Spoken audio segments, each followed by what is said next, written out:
So like I said, there are two core characteristics that we look for. One is earnings growth and second is margin expansion. Now, if you look at the portfolio, at a portfolio level, our earnings growth is roughly around 19.2% on a year-on-year basis. The way we reflect margins, we look at it both from a gross level, which is basically just the revenue minus cost of goods sold. And we look at it from a bottom line perspective as well. How is it getting translated into at an EBITDA level?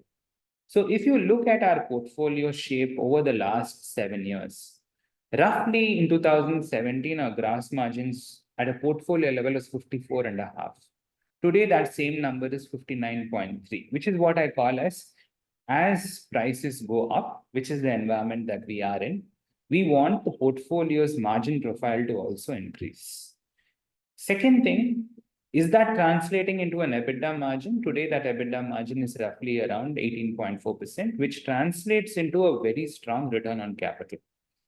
Why does all these margin profile matter to you? The reason it should matter is because what you want is growth, which is accretive, and growth that translates into a strong return on capital, which is roughly greater than 1.5 times cost of capital. Now, when you superimpose these two into valuation, which is the last subject that everyone talks about, how do we think about this? Valuation is always a range for us. So, for example, today, our 1 year forward multiple that we are owning our portfolio companies constructed is roughly around 26.5.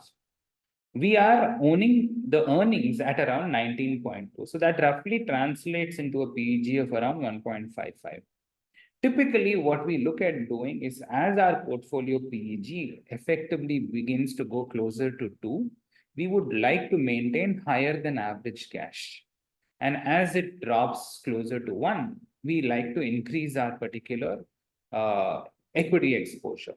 So effectively, what we are saying is, how much are we paying up against the earnings growth that we are getting? And is that number reasonable?